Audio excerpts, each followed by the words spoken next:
시청자 여러분 안녕하십니까? 월요일 뉴스 시작합니다. 펄펄 끓는 찜통더위가 전국을 뒤덮으면서 대부분 지역에 폭염특보가 내려졌습니다. 가장 더운 지역인 대구는 아침부터 기온이 30도를 넘어섰고 오후 들어서는 36도 가까이 올랐는데요. 폭염 현장에 취재기자가 나가 있습니다. 김근우 기자. 네, 대구 수성못에 나와 있습니다. 네, 오후 3시가 넘으면서 아직 한창 더울 시간이죠.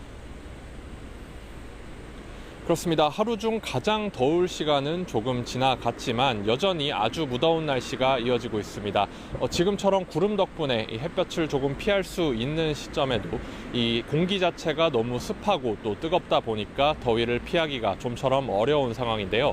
지금 제가 나와 있는 이곳은 대구 시민들의 대표적 휴식처이자 도심 공원인 수성못입니다.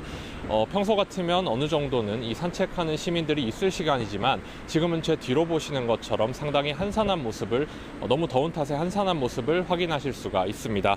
현재 전국 대부분 지역에는 폭염특보가 내려져 있습니다.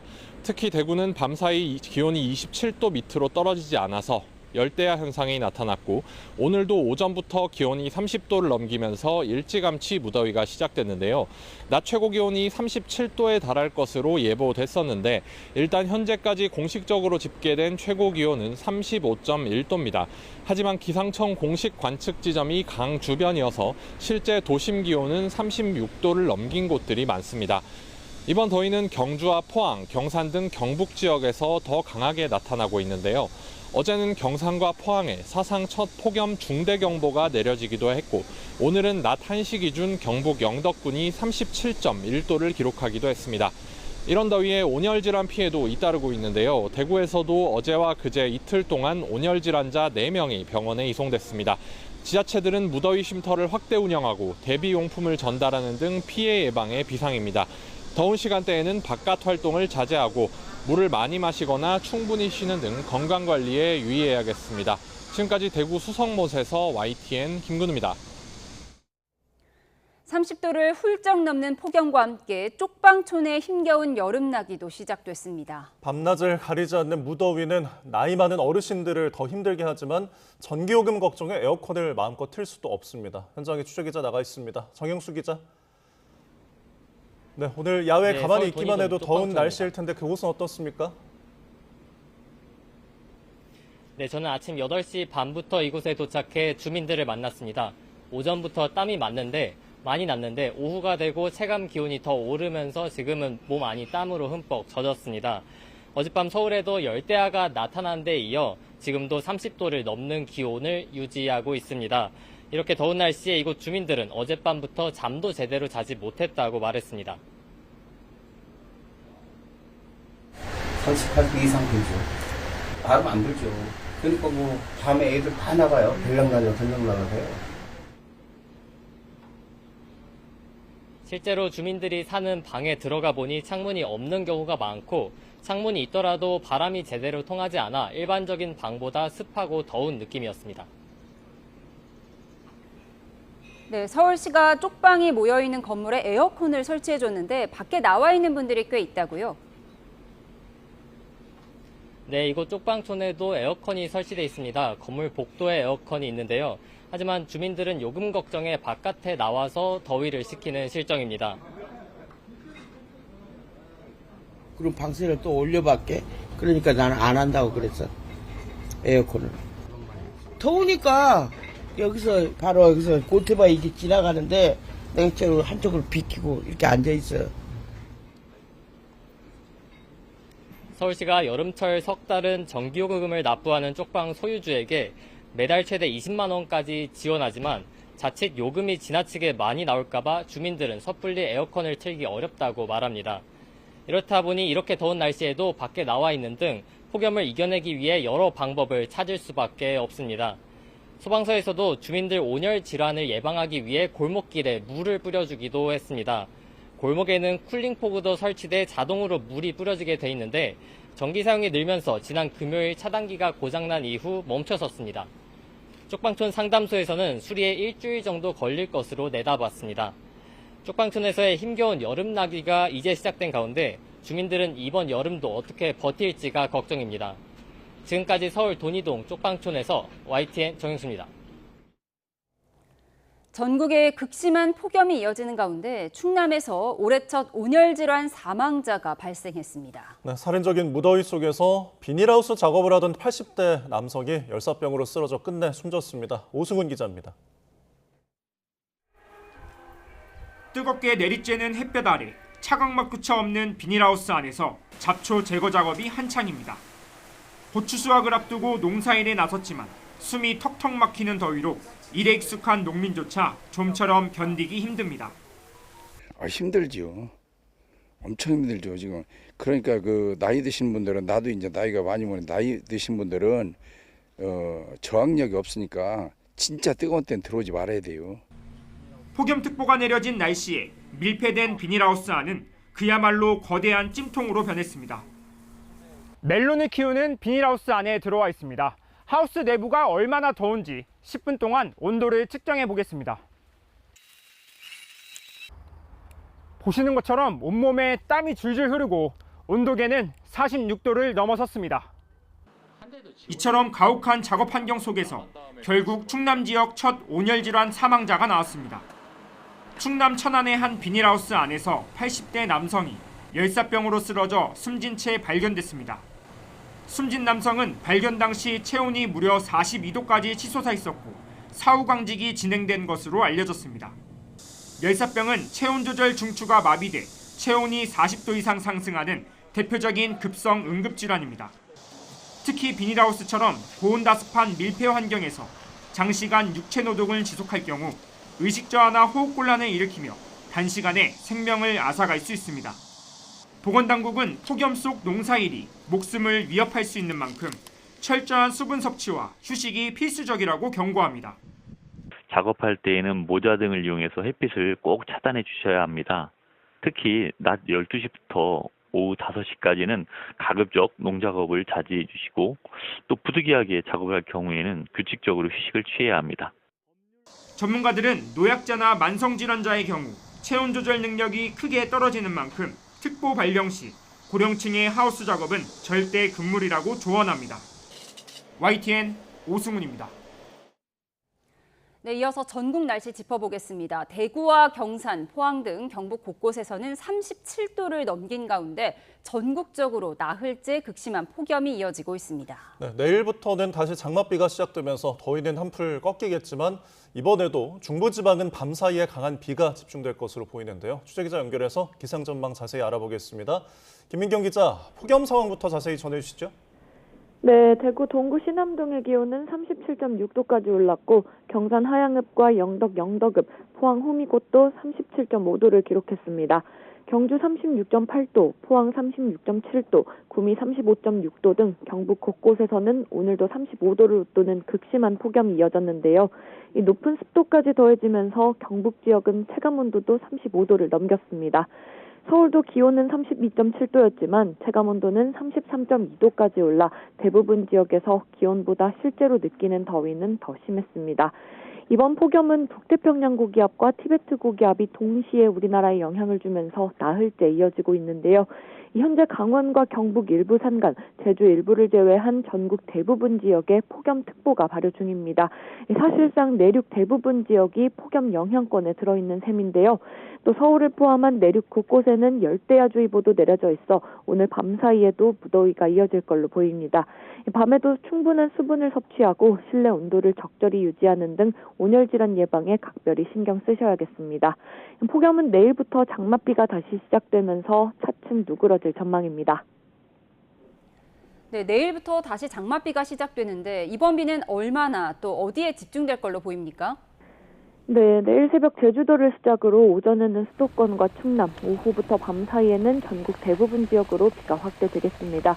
기상청은 내일부터 모레까지 경기 북부와 강원 북부에는 100mm 이상, 수도권과 강원, 충청에도 최대 80mm의 다소 많은 비가 내릴 걸로 내다봤습니다. 이번에도 강한 비는 밤 사이에 집중될 걸로 보입니다. 특히 내일 밤부터 모레 새벽 사이 중부지방에는 시간당 20에서 30mm의 강한 비가 집중될 가능성이 있어 주의가 필요합니다. 북한에도 많은 비가 예보되면서 임진강과 한탄강, 북한강 등 접경 지역 하천은 수위가 빠르게 높아지고 유속도 강해질 걸로 보입니다.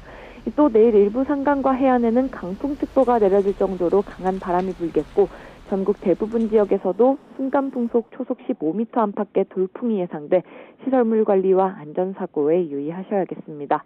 지금까지 과학기상부에서 YTN 김민경입니다. 네, 조금 전 마감된 증시 소식 짚어보겠습니다. 코스피가 2달여 만에 7,000선 아래로 주저앉았습니다. 코스피가 9,000선을 돌파한 이후 17거래일 만에 7,000선이 붕괴된 건데요. 코스피가 전 거래일보다 8.95% 내린 6,806.93의 장을 마쳤고요. 코스닥은 4.55% 내린 799.36의 장을 마쳤습니다. 네, 시가총액 상위 종목들도 큰 폭으로 하락했습니다. 삼성전자는 10.7% 급락한 25만 4,500원에 SK하이닉스는 15.37% 내린 184만 5천 원의 장을 마감했습니다. 서울 외환시장에서 원달러 환율은 오후 3시 반 기준으로 전 거래일보다 2원 오른 1,503.4원을 기록했습니다. 검은 월요일을 기록한 우리 증시 잠시 후 취재기자 연결해서 자세히 전해드리도록 하겠습니다.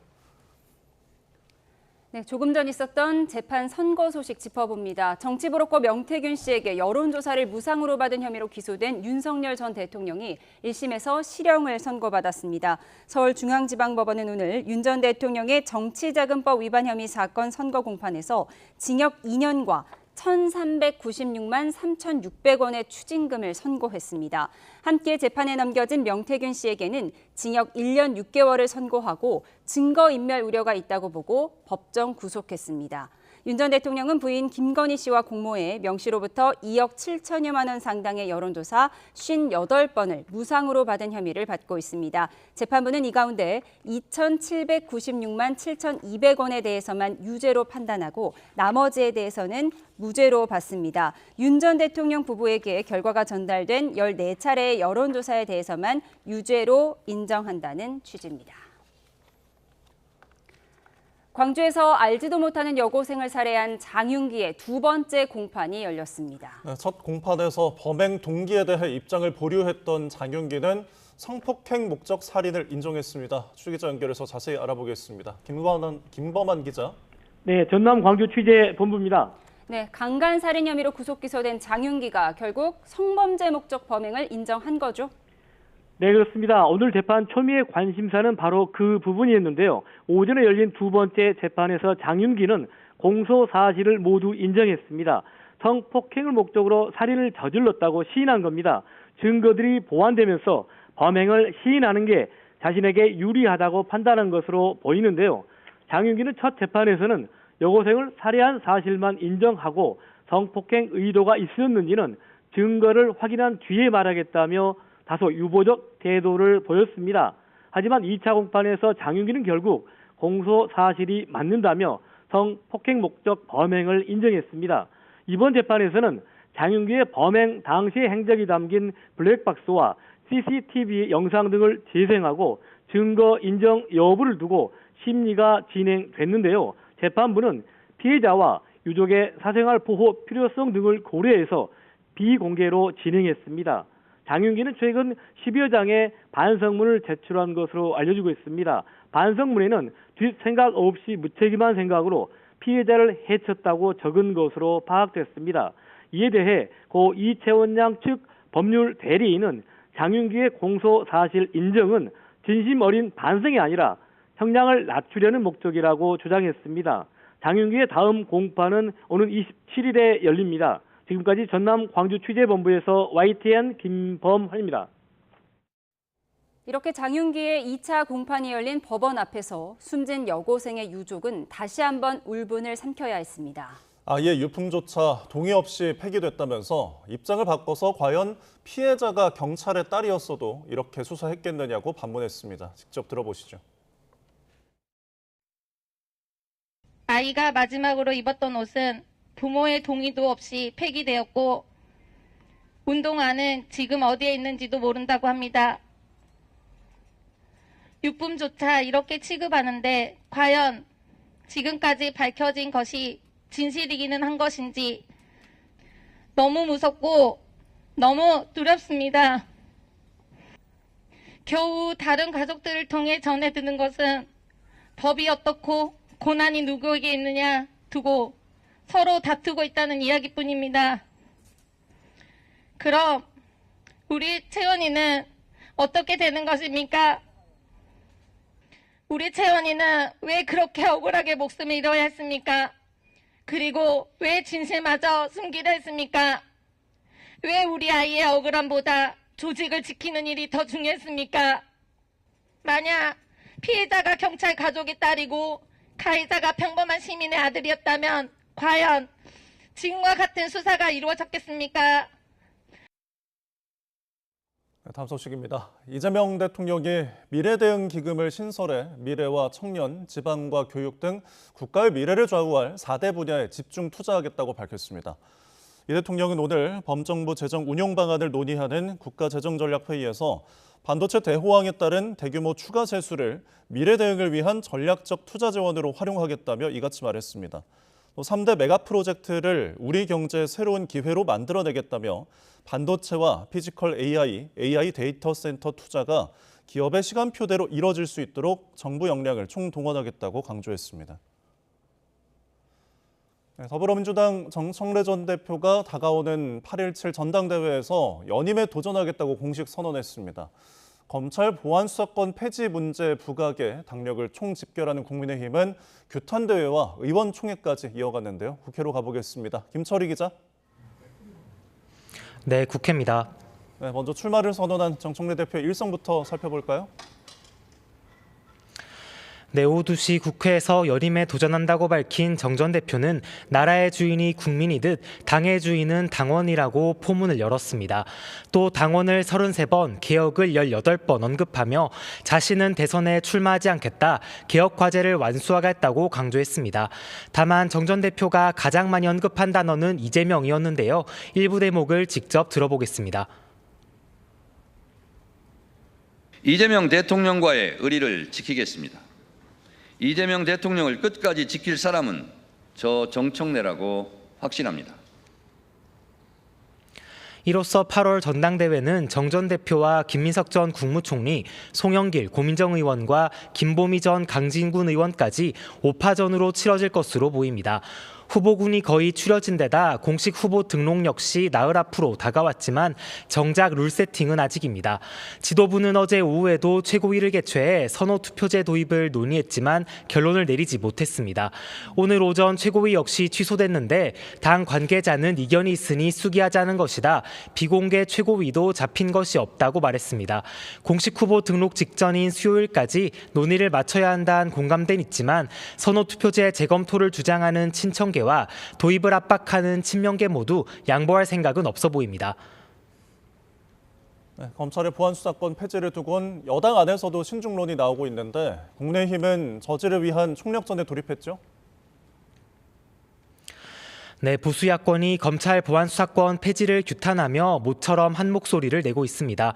장동혁 대표는 아침 최고위에서 경찰에게 절대 권력을 몰아주면 절대 부패할 거라고 우려했고 정점식 원내대표는 박종철 열사까지 거론하며 보안수사권 필요성을 역설했습니다. 직접 들어보겠습니다. 보안수사권 폐지가 1987년에 이루어졌다면 박종철 군의 공식 사인은 원인 불명의 심장마비가 되었을 것이고 오후에도 국민의힘은 규탄대회와 의원총회를 진행하며 그야말로 전방위 압박을 퍼붓는 모양새인데 관련 당론도 채택했습니다. 중수청법과 공소청법 시행 시기를 1년 늦추고 검사의 보안수사권을 그대로 유지하는 등의 내용을 담았습니다. 무소속 한동훈 의원도 관련 공세에 가세했습니다. 부산 돌려차기 사건 피해자와 비공개 면담을 마친 뒤 기자들과 만나 민주당은 피해자와 국민을 적으로 돌리고 장윤기 같은 범죄자 편에 설 것인지 결정해야 한다고 날을 세웠습니다. 민주당에서도 보안수사권 폐지는 뜨거운 감자입니다. 국민의힘이 불참한 가운데 법사위 법안 소위가 오전 10시부터 보안수사권 폐지를 골자로 한 형사소송법 개정안 심사를 이어갔는데요. 민주당 홍기원 의원이 민생사건이나 시한이 촉박한 사건에 대해선 검찰에 보안수사권을 부여하는 내용의 개정안 발의를 준비하고 김남희, 김동화 의원이 제한적 보안수사권이 필요하다는 취지의 회견 휴전을 진행하는 등 신중론도 만만찮습니다. 원내 지도부도 내일 오후 2시 의원총회를 소집해 수기에 나서는데 다만 신속 처리 방침에는 변함이 없다고 관계자는 귀뜸했습니다. 지금까지 국회에서 전해드렸습니다.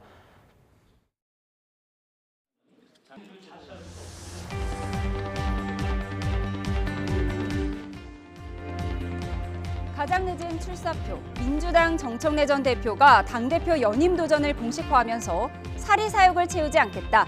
당 대표직을 이용해 대선에 출마하지 않겠다고 말했습니다.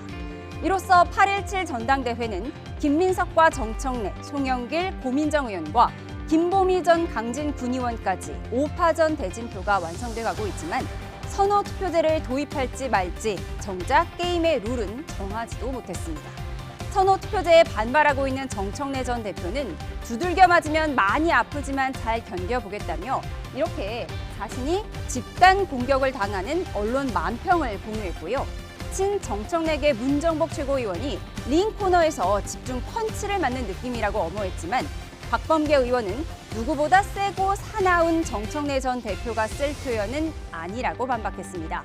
거대 집권 여당의 탑자리를 두고 신경전이 점입 가경인데요. 화면으로 보고 오시죠.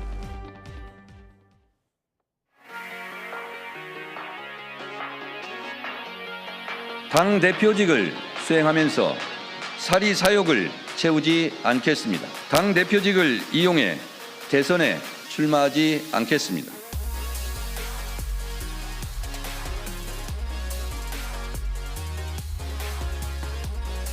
야, 참 제가 별거 다 하네. 약국 처방전을 가져왔어요.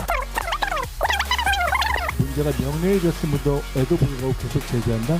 이건 대장동 검사 같은 짓입니다. 출결을 못했다고 저희 깜짝 놀랐죠. 그 감기약을 먹고 못 일어났다. 가족은 뭐하고요. 보좌관들은 뭐하고요.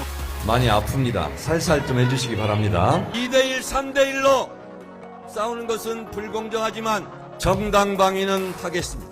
근데 다구리 이제 여러 사람이 약한 사람을 상대해서 하는 거 아니겠어요? 정청래 전 대표가 쓸 계제는 아니라고 생각합니다. 누구보다 세잖아요.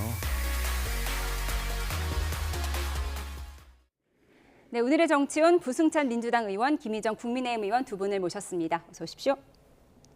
네, 당대표를 사퇴한 지 18일 만에 정청래 전 대표가 가장 늦은 출사표를 던졌습니다. 당 대표직 이용해서 대선 출마는 하지 않겠다. 그런데 대선 출마할 거냐고 우리가 물어보진 않았는데 굳이 대선 출마, 불출마를 언급한 이유가 뭘까요? 아무래도 이재명 정부의 성공에 대한 메시지겠죠. 나는 이재명 대통령님과 한 몸이다. 그리고 차기에 욕심이 없기 때문에 스스로의 개인적인 욕심이 없다. 자기 정치 얘기를 많이 하잖아요. 김민석 전 총리의 캠프에서나 정청래 전 대표의 캠프에서나 이제 자기 정치 얘기를 너무 많이 하니까. 그리고 사실은 정청래 전 대표의 입장에서 봤을 때는 이재명 정부와 각을 세우는 모습들을 많이 보여왔잖아요. 그렇기 때문에 여기서 본인의 좀 억울함도 얘기를 하고 그런 관점에서 좀 봐줘야 되는 게 아니냐. 그리고 이게 사실은 그 저변에는 그런 얘기도 많이 들리긴 하거든요.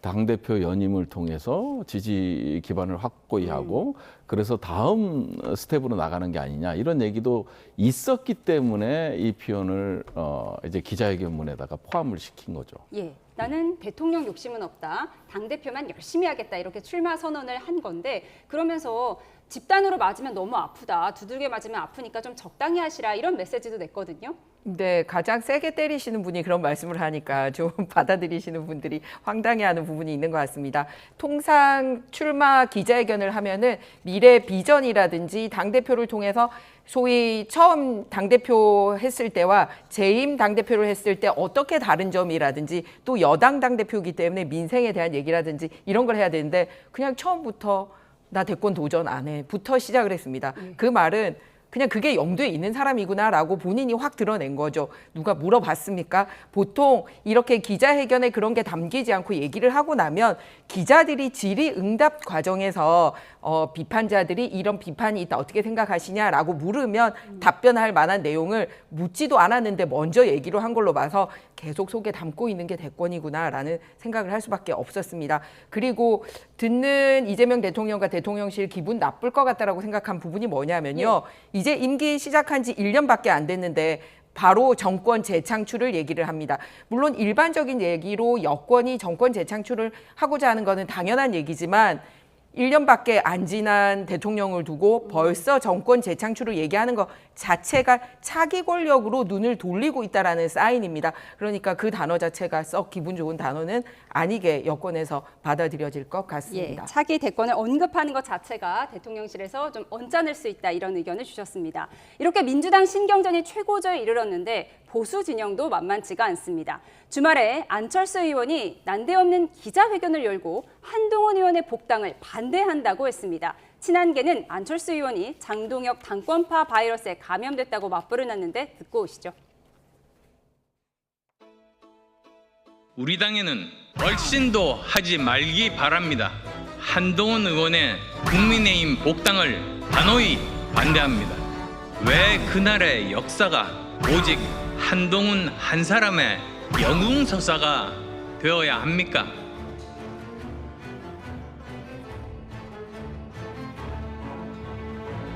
과연 왜 저럴까? 저분이 왜 저럴까? 또 당권 노리고 저러나?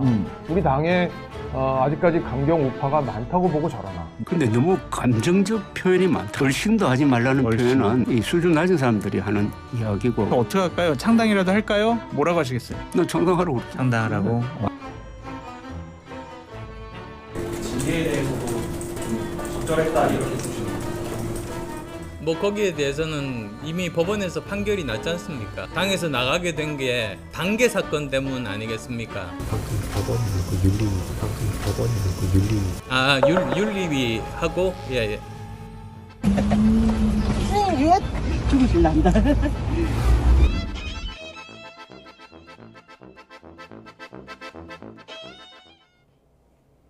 네, 왜 비상계엄 해제가 한동훈 한 사람의 영웅서사가 되어야 하느냐. 안철수 의원이 이런 얘기를 했습니다. 그러면 한동훈만 아니라 나도 있다 이런 뜻인가? 당권 도전을 시사하는 발언이 아닌가? 일각에선 이런 얘기도 나와요. 아니 아무래도 정치인이고 그리고 이제 권력에 도전했던 분 아니겠습니까? 근데 이제 한동훈이라는 복병을 만난 거죠. 그리고 이제 복당했을 때 벌어질 수 있는 일. 그리고 부산 북구갑에서 살아서 생존해서 돌아왔잖아요. 그러니까 이제 아무래도 한동훈 전 대표의 이미지는 상당히 올라가 있는 상태죠. 그리고 이제 한동훈 전 대표의 입장에서 봤을 때 한덕수 전 총리랑 뭘 했습니까? 헌법에도 나와 있지 않는 공동정부에서 공동 운영하겠다 정부를 이런 표현도 썼었고요. 그리고 이제 본회의장에서 계엄 당시에 꿋꿋이 자리를 지켰던 사람은 또 이게 안철수 전 대표란 말이죠. 윤석열 전 대통령 탄핵 표결 말씀하시는 그렇죠. 거죠? 예, 상당히 민주당 입장에선 든든했죠. 그 당시만 하더라도 어느 누구도 그리고 이제 친한계 의원으로 분류되는 사람들 외에는 올 수가 없었고요. 한동훈 전 대표의 입장에서도 봤을 때 사실은 두려움이 많았어요. 제가 그날 그 자리에서 본회의장에서 봤거든요. 사실 본회의장에는 들어올 수가 없는 이제 원내가 아니기 때문에 들어올 수가 없잖아요. 그래서 민주당에서나 이제 국회의장에 승인을 받고 들어온 입장이었거든요. 그런 상태였는데 일명 스타가 된 거죠. 그런데 우리는 눈여겨봐야 될 게 이전 정부가 이제 검찰 출신의 정부였어요. 우리는 통상적으로 폭력이라는 것을 부정적으로 사용하지만 합법성을 인정하는 데가 군, 외부에 대한 폭력, 그다음에 검찰, 경찰이 유일하게 인정합니다. 그런데 이제 칼을 들었던 사람이 통합을 얘기하고 그다음에 대권에 나서겠다. 이런 거는 사실은 우리 국민성으로 봤을 때 이제는 아니라고 생각을 하는데 안철수 입장에서는 더욱 그러겠죠. 이 한동훈이란 존재가 상당히 무섭게 다가오는 상황이기 때문에 그리고 이제 과거를 복귀해 보면 본인은 정말 억울하거든요.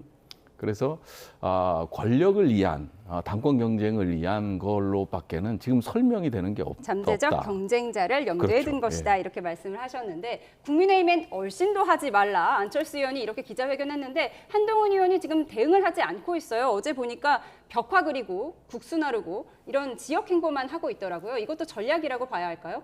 일단 현재 우리 당에서 이게 큰 이슈가 되고 있거나 이런 상황이 아닙니다. 그렇기 때문에 그냥 1차전에서 끝나고 확전자제 안 되는 게 서로에게 도움이 된다라고 판단을 한 것 같습니다. 중요한 것은 국민들이 그 당내에서 어떤 권력 투쟁적인 다툼을 하거나 이런 것보다는 현 정부 여당이 잘못하고 있는 거에 대해서 누가 더 잘 싸우고 있느냐, 누가 더 잘 견제하고 있느냐, 어떻게 민생 정치에 주력하고 있느냐에 더 많은 관심이 있는 상황인 것 같습니다. 네, 이렇게 보수 진영 내 갈등이 극에 달하면서 이 보수 진영의 핵심 텃밭으로 꼽히는 PK 민심도 심상치가 않은데요. 오늘 나온 여론조사를 한번 함께 보도록 하겠습니다.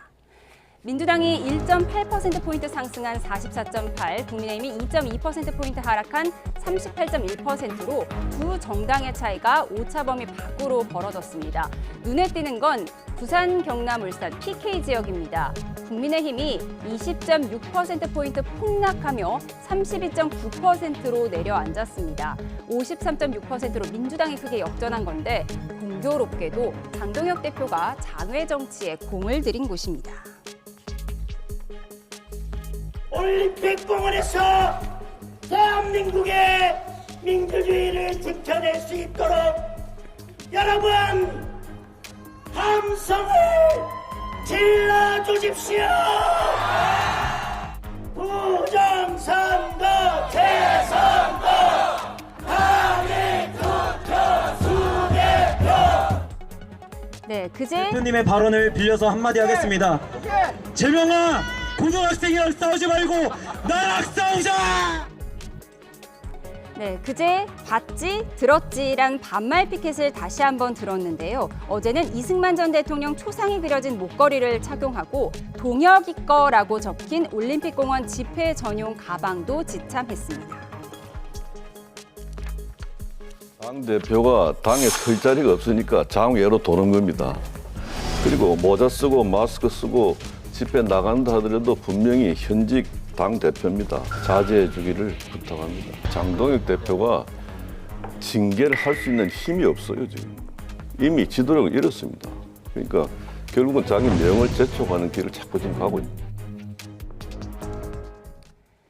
네, 보수 강세 PK 지역에서 국민의힘 지지율이 20.6%포인트 급락했습니다. 부산 지역의 지역구이신 김희정 의원님께 죄송한 질문을 좀 드려야 할 것 같은데 지금 사실 민주당의 개파 갈등 중이거든요. 네. 이게 국민의힘에는 호재가 될 수 있는 상황인데 이렇게 PK 지역에서 지지율이 역전되는 상황 좀 뼈아프실 것 같아요. 네, 아프고 뼈아픈 결과로 겸허히 받아들이고 있습니다.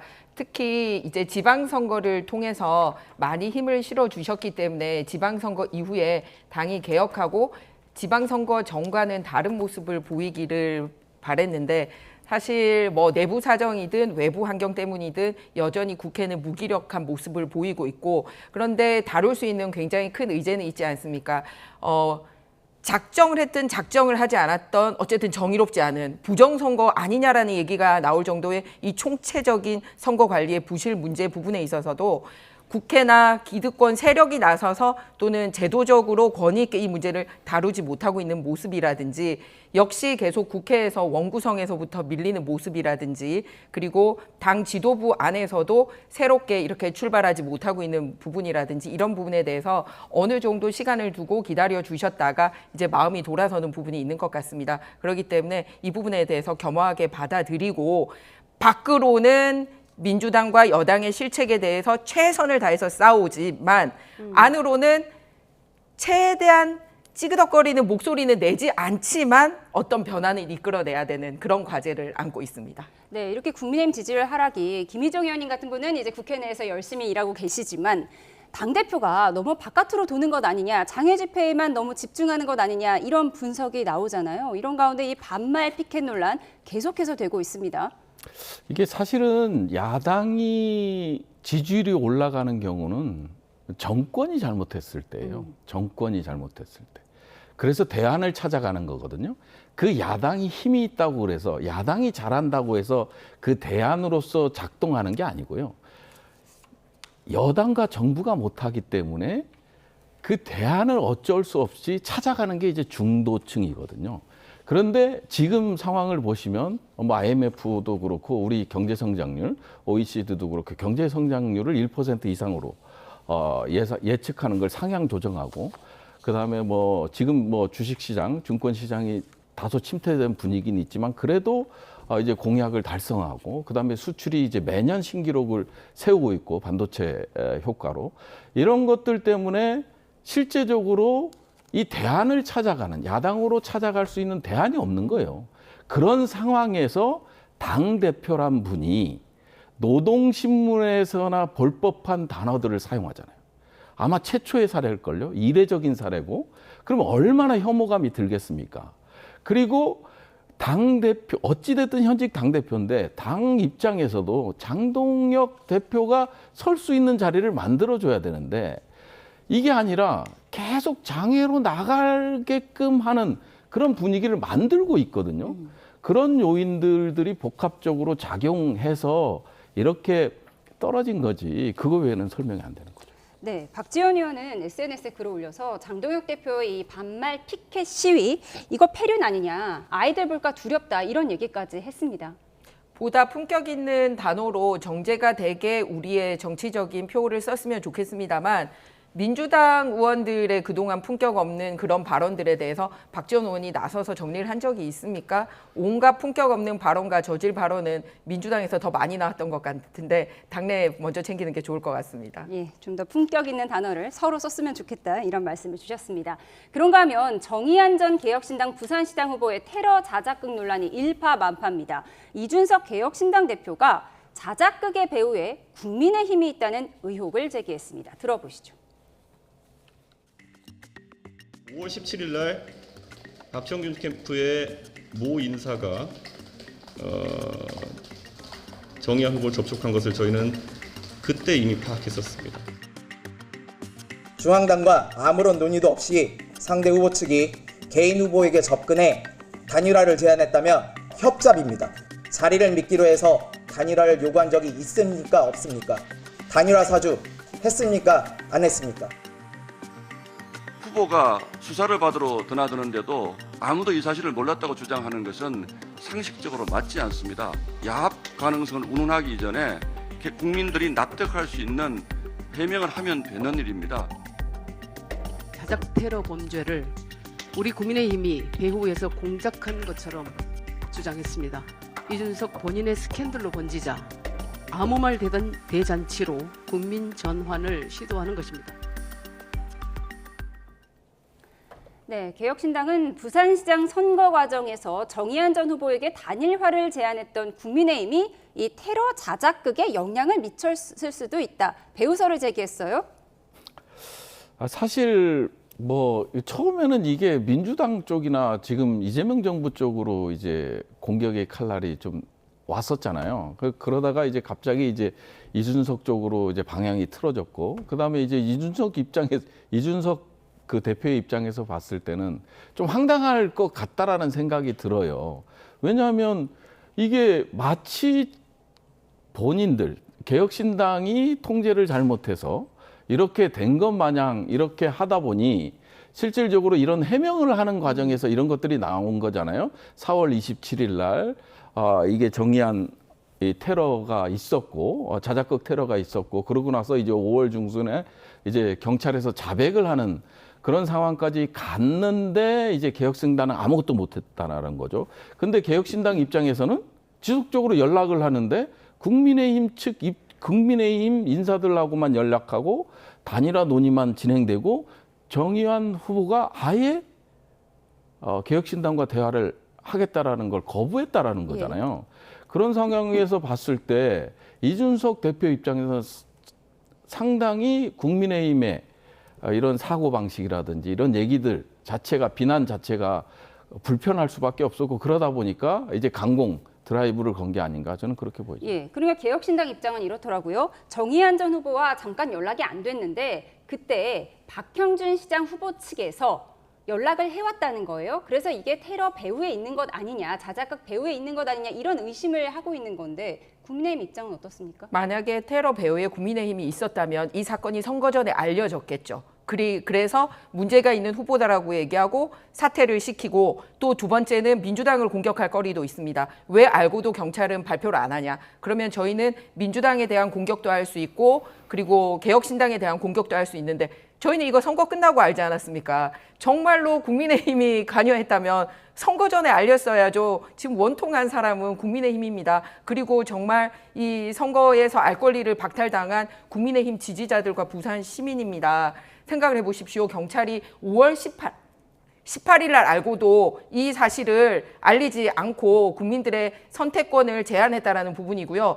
그리고 5월 18일 본인이 자백을 했는데 그러면 개혁신당 지도부도 알았다라면 사퇴를 시켰어야죠. 지금 양당이 다 문제 있는 거를 완전 의문의 일패를 당한 국민의힘에다가 얘기를 하고 있습니까? 예, 조금 전에 경찰이 밝힌 내용을 보면 특정 정당이나 캠프가 자작극에 개입한 정황은 현재까지 확인되지 않았다 이렇게 밝혔는데 근데 지금 이준석 대표 측에서 박형준 전 시장 캠프 이렇게 특정 명을 거론을 했거든요. 그럼 뭔가 뭐 제보받은 게 있다는 걸까요? 어느 그런 게 있으면 파악하고 밝혀야죠. 전혀 없이 그냥 연락이 안 됐다라는 이유만으로 그렇게 본인들의 잘못을 뒤집어 씌우는 것은 굉장히 잘못됐다고 생각합니다. 지금까지 드러난 사실은 5월 18일 날 경찰에 자신이 자작극이었다는 것을 진술을 했지 않습니까? 그러면 두 측이 문제가 있죠. 진술을 한 후보와 그 후보를 보유하고 있는 정당은 그러고 나서도 끝까지 뛰었다라는 문제가 있는 거고요. 진술을 확보한 경찰 쪽은 과연 대통령실까지 보고를 했는지 안 했는지 밝혀야 된다고 봅니다. 그러고 나서 왜 국민들에게 그거를 알리지 않았는지. 그렇기 때문에 지금 문제는 정부 여당 쪽, 즉 경찰 쪽에 문제가 뭐가 있는지를 살펴야 되는 것과 후보 관리를 제대로 하지 않은 개혁신당 양쪽에 문제가 있다가 보여집니다. 네, 보면 보수 진영에서 보면 정의한 후보가 2만 7천여 표를 득표를 했더라고요. 그래서 단순하게 산술적으로 뭐 개혁신당과 국민의힘을 합하더라도 민주당을 이길 수 있는 수치는 아니었는데 어쨌든 이게 전에 밝혀졌다면 선거 전에 다른 영향을 줬을 수도 있겠다. 뭐 이런 분석인 거잖아요. 글쎄요, 그거는 결과를 확인하지 않은 상태잖아요. 그리고 단순 투표로 아까 얘기했지만 그걸 합치더라도 결과가 바뀌지는 않는다는 거. 그리고 이제 개혁신당과 지금 국민의힘이 이제 공작서를 가지고 이제 진실 게임을 하고 있는 거잖아요. 네. 그걸 왜 민주당에 얘기하고 이재명 정부에 얘기합니까? 그건 잘못된 거고요. 그래서 우선 거기서부터 해결하고 오시는 게 맞지. 이거를 굳이 또 민주당까지 끌어들여서 뭐 이걸 발표 안 하는 뭐 민주당이 잘못이다, 이재명 정부의 잘못이다 이렇게 가면은 그 뭐 어떤 정부라도 이 비판이나 비난에서 자유로울 수가 없는 거죠. 예, 국민의힘과 개혁신당의 공방, 이 보수 진영 분열이 지금 지지율 하락에 영향을 미쳤다 이런 분석도 나오고 있는 상황입니다. 그런가 하면 걸그룹 리센느 멤버의 무섭노 발언에서 시작된 일배식 말투 논쟁의 가세에서 논란에 불을 붙인 조국 전 대표가 어제 입장을 밝혔는데요. 당장 야권에서는 이제 와서 발 빼는 거는 참으로 치졸하다고 쏘아붙였습니다. 그 내용부터 좀 보시죠. 리센느와 팬 여러분께 상처를 주는 계기로 활용돼 매우 유감이며 안타깝다면서 딸과 젊은 당직자들의 이야기를 들으며 성찰했다고 밝혔습니다. 그러면서 리센느가 일베라고 말한 적은 전혀 없다. 리센느 멤버의 유행어인 야호로 글을 마무리했습니다. 바보 같은 짓을 하고 있어. 외국이라도 잠깐 나갔다 와라 했는데 그 얘기를 해도 안 듣는다고. 저렇게 고집불통되면은 미래가 없어요. 제가 조국 대표에게 한 말씀 드리겠습니다. 조국 대표, 니 웨이카노 잘못했다 하고 실없는 소리만 하노. 언제 정신 차릴라 카노. 조국 대표 야호. 야호. 잘한다고. 야호. 네, 리센느 야호라고 올린 조국 전 대표. 근데 이 야호가 우리가 흔히 알고 있는 이 야호는 아니고 뭐 좀 안녕 이런 인사의 의미라고 하더라고요. 오늘 국민의힘 최고위에서 이 얘기가 나왔어요. 네, 맞습니다. 그러니까 끝까지 정말 진심 어린 사과라든지 응원보다는 끝까지 사실상 조롱하는 투였지 않습니까? SNS로 여러 가지 문제점을 일으킨 게 조국 전 의원이 이번이 처음이 아닙니다. 한때 우리 젊은이들을 향해서 뭐 가재, 붕어, 개구리로 살아도 행복하게 살아야 된다는 식으로 해서 많은 젊은이들을 상대로 해서 좌절을 안겨줬던 SNS 역시 있었습니다. 그리고 이번에 역시 SNS를 통해서 특정 걸그룹뿐만 아니라 그런 사투리를 쓰는 지역 사람들에게도 전체를 공격하는 글로 썼습니다. 그래놓고서는 마지막에 그냥 야호?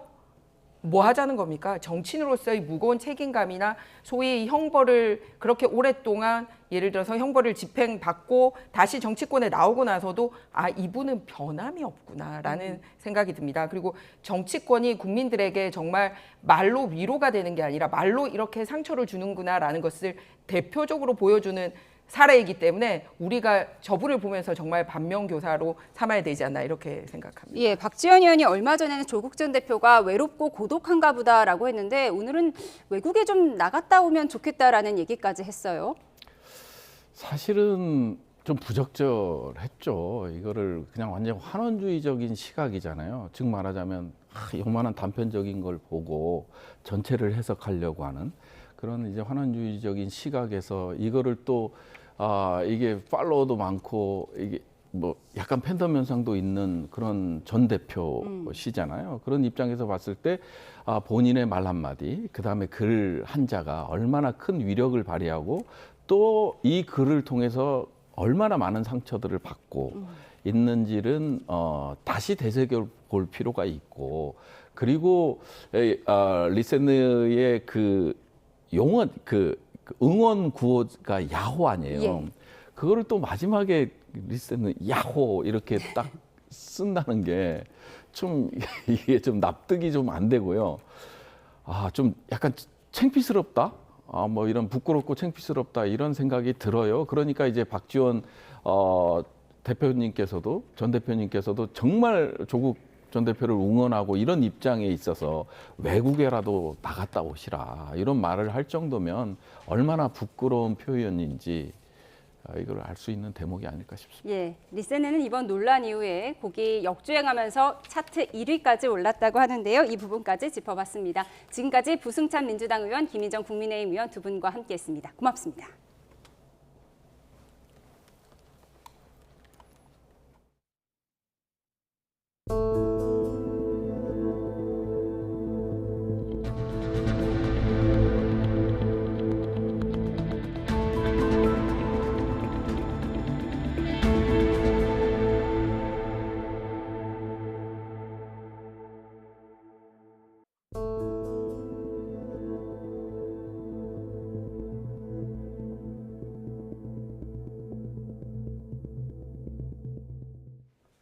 네, 오늘도 대구와 경산, 포항 등 경북 곳곳에서는 37도를 넘긴 가운데 전국적으로 나흘째 극심한 폭염이 이어지고 있습니다.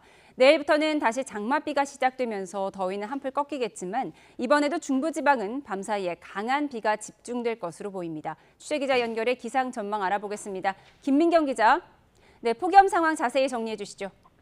네, 대구 동구 신암동의 기온은 37.6도까지 올랐고 경산 하양읍과 영덕 영덕읍, 포항 호미곶도 37.5도를 기록했습니다. 경주 36.8도, 포항 36.7도, 구미 35.6도 등 경북 곳곳에서는 오늘도 35도를 웃도는 극심한 폭염이 이어졌는데요. 높은 습도까지 더해지면서 경북 지역은 체감온도도 35도를 넘겼습니다. 서울도 기온은 32.7도였지만 체감온도는 33.2도까지 올라 대부분 지역에서 기온보다 실제로 느끼는 더위는 더 심했습니다. 이번 폭염은 북태평양 고기압과 티베트 고기압이 동시에 우리나라에 영향을 주면서 나흘째 이어지고 있는데요. 현재 강원과 경북 일부 산간, 제주 일부를 제외한 전국 대부분 지역에 폭염특보가 발효 중입니다. 사실상 내륙 대부분 지역이 폭염 영향권에 들어있는 셈인데요. 서울을 포함한 내륙 곳곳에는 열대야주의보도 내려져 있어 오늘 밤 사이에도 무더위가 이어질 걸로 보입니다. 밤에도 충분한 수분을 섭취하고 실내 온도를 적절히 유지하는 등 온열질환 예방에 각별히 신경 쓰셔야겠습니다. 이 폭염은 내일부터 장맛비가 다시 시작되면서 차츰 누그러질 전망입니다. 네, 내일부터 다시 장맛비가 시작되는데 이번 비는 얼마나 또 어디에 집중될 걸로 보입니까? 네, 내일 새벽 제주도를 시작으로 오전에는 수도권과 충남, 오후부터 밤 사이에는 전국 대부분 지역으로 비가 확대되겠습니다. 조금 전 오후 3시를 기준으로 9호 태풍 바비가 중국 칭다오 남서쪽 육상에서 열대저압부로 약화했는데요. 이 태풍이 남긴 많은 수증기가 북한을 지나면서 우리나라에도 다소 많은 비를 뿌릴 걸로 보입니다. 이상청은 내일부터 모레까지 경기 북부와 강원 북부에는 100mm 이상, 수도권과 강원, 충청에도 최대 80mm의 다소 많은 비가 내릴 걸로 내다봤습니다. 이번에도 강한 비는 밤 사이에 집중될 걸로 보입니다. 특히 내일 밤부터 모레 새벽 사이 중부지방에는 시간당 20에서 30mm의 강한 비가 집중될 가능성이 있어 주의가 필요합니다. 북한에도 많은 비가 예보되면서 임진강과 한탄강, 북한강 등 접경 지역 하천은 수위가 빠르게 높아지고 유속도 강해질 걸로 예상됩니다. 또 내일 일부 산간과 해안에는 강풍특보가 내려질 정도로 강한 바람이 불겠고 전국 대부분 지역에도 순간풍속 초속 15m 안팎의 돌풍이 예상돼 시설물 관리와 안전사고에 유의하셔야겠습니다. 지금까지 과학기상부에서 YTN 김민경입니다. 무더위가 이어지면서 전국의 온열 질환자도 계속 발생하고 있습니다. 네, 그제 기준으로 올해 최고치를 찍었던 온열 질환자 숫자는 조금 줄어들었지만 여전히 80명대로 집계됐습니다. 취재기자 연결해서 자세히 알아보겠습니다. 김주영 기자, 어제 온열 질환자 얼마나 나왔습니까? 네, 질병관리청이 조금 전인 오후 4시를 기준으로 어제자 온열 질환자 통계를 발표했습니다. 어제 온열 질환으로 응급실을 찾은 사람은 모두 88명으로 집계됐습니다. 하루 전보다 소폭 감소한 수치인데요. 그렇지만 온열 질환자가 80명 넘게 나온 것은 올해 들어 그제가 처음이었고 어제가 두 번째입니다. 그제 수치도 조금 조정됐습니다. 당초 99명으로 발표가 됐었는데 하루 사이 115명으로 늘어났습니다. 질병청이 매일 발표하는 온열질환 응급실 감시체계는 전국 516개 의료기관에서 모인 수치를 바탕으로 집계를 하는데요. 환자가 500여 개 이외의 의료기관을 찾았거나 집계 시점과 시점 사이에 발생한 경우 당일 집계에서 빠질 수도 있습니다. 더위가 계속되고 관련 환자가 이어지면서 보건당국도 비상이 걸렸습니다. 질병청은 무더위 속에 야외 활동을 자제하고 물을 충분히 마셔야 하며 특히 고령층이나 임산부, 기저질환자 등 노약자의 경우 건강관리에 더욱 주의해야 한다고 당부했습니다. 지금까지 사회부에서 YTN 김주영입니다. 네, 어제 오후 4시 40분쯤 충남 천안시 입장면 비닐하우스에서 80대 남성 A씨가 숨진 채 발견됐습니다. A씨는 비닐하우스에 일하러 간다고 집을 나간 뒤 돌아오지 않자 가족이 119에 신고했습니다. 소방당국은 A씨가 발견 당시 체온이 42도까지 치솟아 있었던 점을 미뤄 열사병으로 숨진 것으로 보고 있습니다. 장마가 주춤한 사이 폭염이 기승을 부리는데 특히 영남 지방은 그 기세가 더 심합니다. 네, 이른 아침부터 30도를 넘는 무더위에 시민들은 종일 비짓땀을 흘렸습니다. 이윤재 기자입니다. 출근에 나선 사람들 머리 위로 뜨거운 햇볕이 쏟아집니다. 지하철 출입구부터 건물 입구까지 짧은 거리지만 양산 없이는 다니기 어려울 정도입니다. 손마다 부채와 소형 선풍기, 이런 날씨에 없어서는 안 될 필수 아이템이 됐습니다. 아침 7시 반부터 30도를 넘어선 대구. 시원한 얼음과 뒤섞인 음료가 더위에 찌든 출근길을 겨우 달래줍니다. 버스가 솔직히 바로 오는 것도 아니고 정류장에서 계속 한참 기다렸다가 타야 되고 하니까 버스 기다리는 것도 너무 힘들고 버스에도 또 사람 많고 이러면 에어컨을 틀어도 시원하지도 않고 막 엄청 덥더라고요. 도심 호수공원이 텅 비었습니다. 어르신 일부가 나무 그늘을 지킬 뿐 대부분 시원한 실내 공간에 머물고 있습니다. 대구 낮 최고 기온은 나흘 연속 35도를 넘었습니다. 또 영남 지역 곳곳이 37도를 넘는 등 찜통더위가 기승을 부렸습니다. 친구하고 지금 점심 먹으러 나왔는데 날씨가 너무 더워서요. 다니지를 못하겠어요. 그래서 지금 그냥 잠깐 바람 쐬러 나왔는데 더워서 못 다닐 것 같아요. 폭염이 영남권을 넘어 전국으로 영향력을 키우면서 온열 질환 사례도 가파르게 늘고 있습니다. 정부와 지자체도 재난에 가까운 폭염에 대비해 현장을 꼼꼼히 점검하는 등 비상 대응을 강화하고 있습니다. YTN 이윤재입니다. 장마로 호우 피해가 발생한 데 이어 폭염이 이어지자 정부가 공공계약에서 관련 피해를 예방하기 위해 지침을 마련했습니다. 재정경제부는 공공건설 현장에서 시공업체가 공사기간을 준수하기 위해 무리하게 작업을 진행할 경우 발생할 수 있는 안전사고를 막기 위해 공공계약 업무 처리 지침을 중앙행정기관과 공공기관에 통보했습니다. 지침에는 폭염이나 호우로 작업이 현저히 곤란하다고 판단되는 경우 공공발주기관이 공사를 일시적으로 정지하도록 하는 내용이 담겼습니다. 지금 서유럽은 40도를 넘나드는 폭염으로 역사상 가장 뜨거운 여름을 맞고 있습니다. 네, 에펠탑을 비롯해서 프랑스 유명 관광지들이 단축 운영에 들어갔고 스페인에서는 닷새 전 시작된 산불이 아직도 꺼지지 않았습니다. 신호 기자입니다. 프랑스 파리 에펠탑의 단축 운영을 알리는 안내판이 걸렸습니다. 40도에 육박하는 폭염 탓에 주말 동안 자정까지인 운영 시간을 오후 4시까지로 제한했습니다. 에펠탑을 찾은 관광객들은 줄을 서서 물세례를 받으면서 더위를 식혔습니다. 루브르 박물관과 오르세 미술관도 각각 오후 4시와 5시까지만 단축 운영한다고 공지했습니다. 세계 최고 권위 사이클 대회인 뚜르드 프랑스는 사상 처음으로 일부 언더 코스를 단축했습니다. 에어컨 없는 오래된 건물의 주민들은 창문을 은박지로 가리는 방법으로 여름을 나고 있습니다. J'ai mis des couvertures de survie sur mes fenêtres. Alors j'ai fait que d'un côté parce que du coup il fait noir dans l'appartement. Et c'est vrai que du côté où j'ai pu mettre les couvertures, j'ai gagné sans doute 2-3 degrés en confort. Donc, mais je pensais jamais avoir à faire ça chez moi. 파리에서 에어컨을 설치하려면 이웃 주민 동의를 받아야 하고 공사비도 1,000만 원 이상이라 최악의 폭염 속에도 보급률은 25% 수준입니다. Moi j'ai de la chance, j'ai une climatisation intégrée dans mon appartement, donc, mais on n'essaye pas de la mettre non plus trop parce que c'est bruyant, c'est coûteux aussi, donc on essaie de la mettre au dernier délai, au dernier carat. Mais... 프랑스는 파리를 포함해 국토의 4분의 1 이상의 주말 동안 최고 수준의 폭염 경보가 발령됐습니다. 스페인에서도 폭염의 영향으로 큰 산불이 이어지면서 지난주 남부 안달루시아에서 12명이 숨지고 20명 이상 실종됐습니다. 유럽연합 기후감시기구는 지난달 서유럽 평균 기온이 관측 역사상 역대 최고를 기록했다고 보고했습니다. YTN 신호입니다.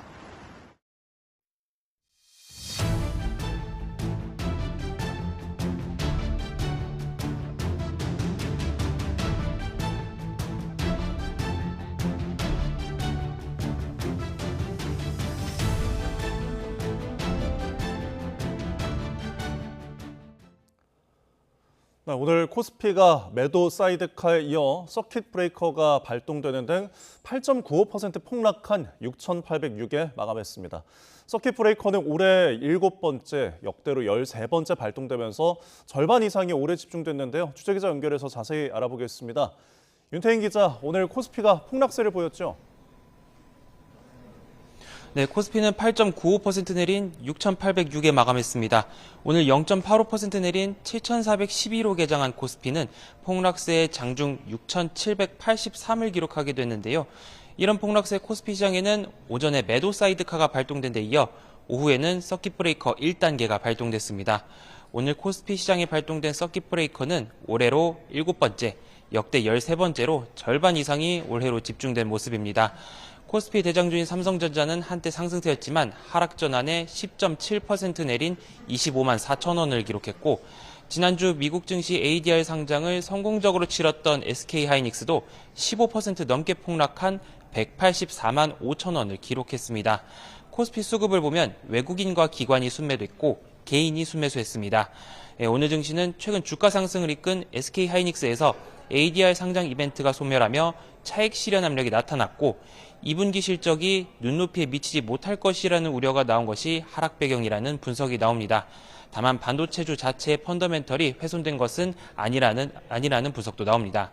이런 가운데 코스닥은 낙폭을 키워 4.55% 내린 799로 마감하며 800선이 무너졌습니다. 코스닥 수급에서는 개인과 기관이 순매수를, 외국인이 순매도했습니다. 네, 오늘 원달러 환율 상황은 어떻습니까?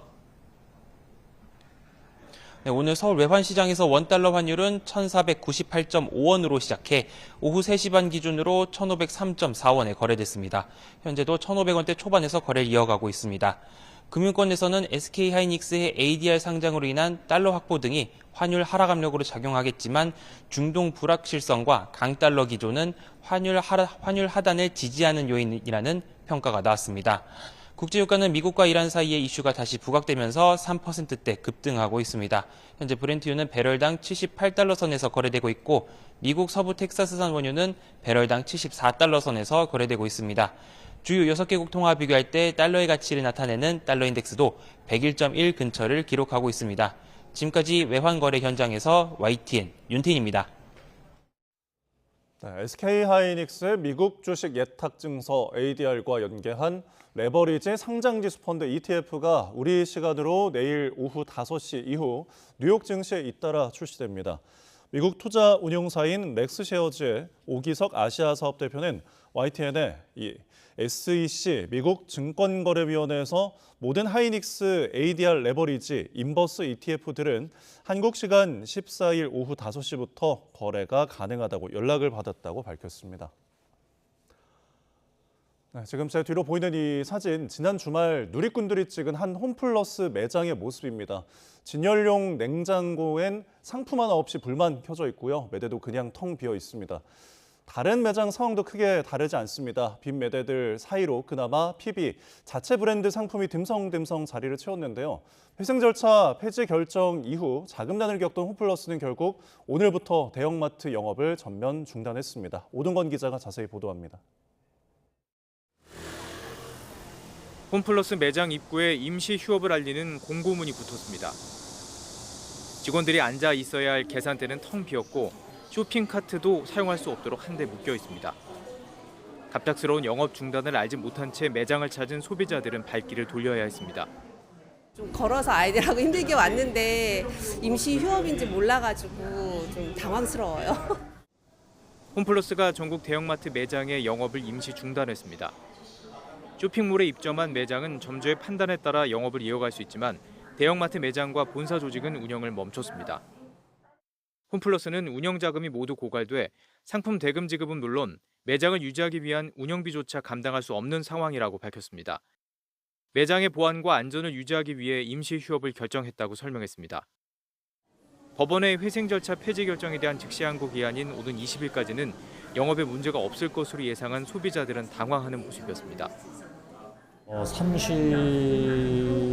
5만 원 돈 돼요. 폐쇄가 된다면 사용하지 못할지 나도 그게 좀 궁금해요. 하지만 사실 이미 매장에서는 영업 중단의 징후가 나타나고 있었습니다. 납품업체가 공급을 중단하며 일부 매대가 비기 시작했고 남은 재고를 처분해 현금을 확보하기 위해 최대 50% 할인 행사까지 진행했습니다. 일부 매장에는 할인 상품을 사려는 소비자들이 몰렸지만 매장 운영에 필요한 자금을 확보하기에는 역부족이었습니다. 홈플러스는 오는 20일까지 상황과 법원의 최종 결정을 지켜본 뒤 영업 재개 여부를 결정할 계획입니다. 하지만 대주주인 MBK 파트너스와 최대 채권자인 메리츠 금융그룹이 여전히 구체적인 자금 지원 방안을 내놓지 않으면서 오는 20일까지 운영 자금을 확보하지 못할 경우 닫힌 매장 문이 다시 열리지 못할 수 있다는 우려가 커지고 있습니다. YTN 오동건입니다. 2차 종합특검팀이 윤석열 정부 당시 대통령 관저 이전 특혜 의혹과 관련해 김건희 씨를 피의자 신분으로 소환 조사합니다. 김지미 특검보는 오는 19일 김건희 씨를 소환해 대통령 관저 공사업체 선정에 관여한 혐의를 조사할 예정이라고 밝혔습니다. 김 씨가 종합특검팀 대면 조사에 응하는 건 이번이 처음인데 앞서 지난달 도이치모터스 주가 조작 수사 무마 의혹과 관련한 특검의 참고인 신분 출석 통보에는 불응했습니다.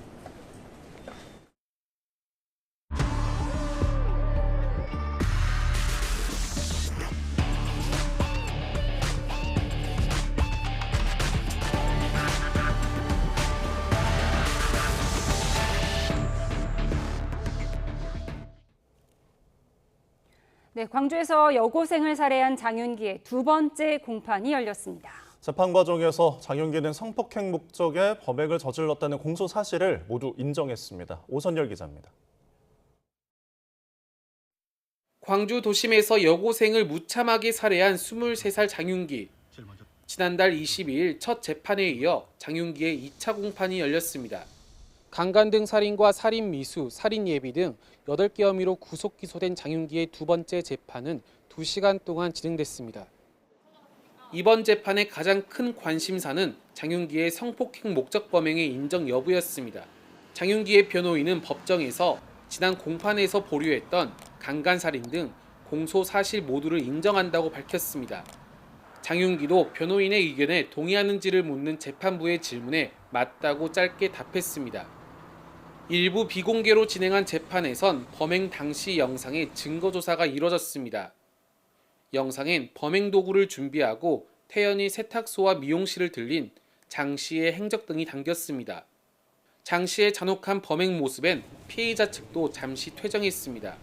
피고인이 이제 피해자를 특정하고 타겟팅 삼아서 이제 여러 차례 멈춰가면서 피해자의 동선을 확인하고 최종 범행지를 선택하는 그런 과정이 담겨 있고요. 법원은 장윤기의 다음 재판을 오는 27일로 정하고 장윤기 주변인과 피해자 유족 등에 대한 증인 신문을 이어갈 예정입니다. YTN 오셀입니다. 네, 관련 내용 양지민 변호사와 함께 자세히 이야기 나눠보겠습니다. 네, 어서 오십시오. 네, 오늘 장윤기 두 번째 재판이 열렸고요. 장윤기가 그동안은 누구든 데려가려고 했다, 우발적으로 범행한 것이다 주장했는데 오늘은 성범죄 목적의 살인이 맞다 인정을 한 거예요? 그렇습니다. 지금 계속해서 가장 중요한 핵심 쟁점이다라고 지적이 됐던 것이 과연 장윤기에게 살인죄를 적용할 것인가 아니면 강간 등의 살인죄를 적용할 것인가, 이것이 가장 핵심 쟁점이었는데 장윤기가 본인의 입으로 맞다라고 이렇게 강간 목적의 범행이었음을 인정을 했습니다. 그렇기 때문에 앞으로는 살인죄를 적용할 것인가라는 그 가능성은 아예 사라졌다라고 보는 것이 맞겠고요. 재판부 입장에서는 이 피고인 본인의 자백이 있는 상황이기 때문에 다른 정황 증거들만 갖추어진다면 그러면 충분히 유죄로 판단을 할 수가 있습니다. 그래서 장윤기의 이러한 심경 변화는 결국 검찰이 보완 수사를 통해서 확보하게 된 케이블 타이라든지 아니면 블랙박스 영상, 그리고 이 차 문을 열어두고 이렇게 범행을 저질렀다라는 여러 가지의 그런 성범죄 목적이었음을 우리가 추측할 수 있는 그러한 이 증거들이 제출되었기 때문이다라고 볼 수가 있겠고, 네. 실제 장윤기도 입장을 이제 정리를 해서 발표한 그 시점을 보면 재판이 쭉 진행되는 와중에 블랙박스 영상이 재생된 이후에 이렇게 인정을 했다라고 전해집니다.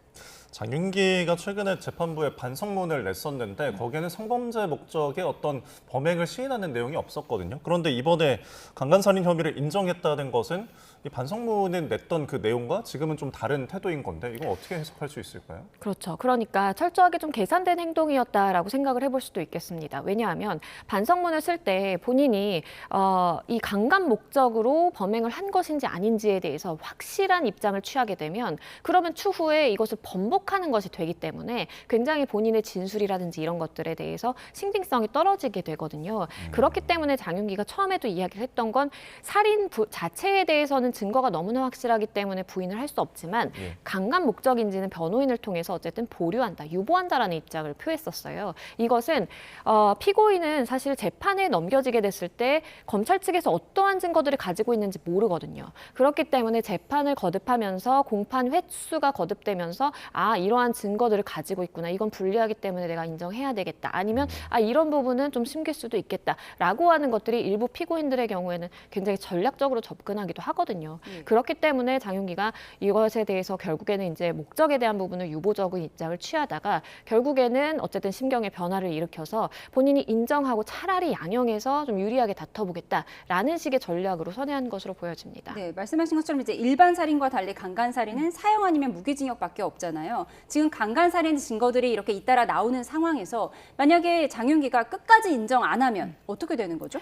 끝까지 인정을 안 한다라고 하더라도 적용 법조가 바뀌는 것은 아닙니다. 애초에 검찰이 공소를 제기를 했을 때 강간살인을 적용을 했습니다. 물론 경찰이 검찰로 이제 사건을 송치하면서는 살인죄를 적용을 했지만 검찰이 아니다, 강간살인이다라고 해서 강간살인죄가 적용이 돼서 지금 법원에 가게 된 것이고, 판사가 봤을 때에도 이러한 정황 증거들, 그러니까 이 외국인 여성에 대한 성폭행 시도가 있었다라는 사실, 차 문을 열어놓고 범행했다라는 사실, 그리고 여러 가지 블랙박스 아니면 케이블 타이를 준비를 했다라는 점, 목과 가슴 부분이 훼손된 리얼돌들이 실제 있었다. 이런 점들을 고려한다면 이거는 강간을 목적으로 한 것이네라는 생각을 충분히 할 수는 있거든요. 예. 다만 장윤기가 인정하고 안 인정하고 이 부분은 피고인이 자백을 하고 아닌 것에 영향을 미칠 뿐만 아니라 결국에서는 양형, 그러니까 이 사람이 그래도 마음을 바꿔서 자백을 했고 그래도 반성하는 입장을 보이고 있구나, 아니면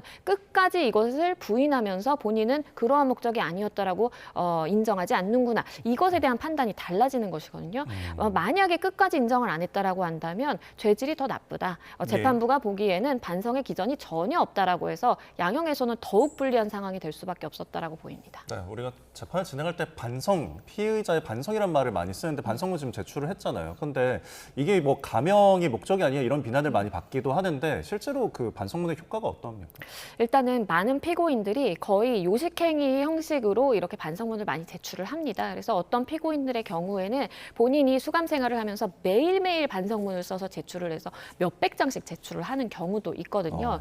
재판부가 장수를 세거나 이 사람이 얼마나 이렇게 많이 반성문을 제출했는지 이것을 기준으로 하지는 않고요. 예. 실제 본인이 행동과 그리고 본인이 재판에 임하는 태도라든지 그리고 반성의 여지가 있다라고 하면 네. 그것의 전제는 어떠한 범죄를 저질렀는지도 함께 고려를 합니다. 예를 들어 내가 너무 배가 고파서 빵을 하나 훔쳤는데 정말 다시는 안 그러겠다라는 것과 극악무도하게 강간을 목적으로 여고생에게 접근을 해서 살인을 한 다음에 안 그러겠다라고 하는 것의 경중엔 사실 차이가 있을 수밖에 없고요. 예. 가장 재판에 임하면서 양형에서 유리한 것은 피해자의 탄원서 내지는 피해자의 합의서가 제출되면 그건 가장 효과가 좋습니다.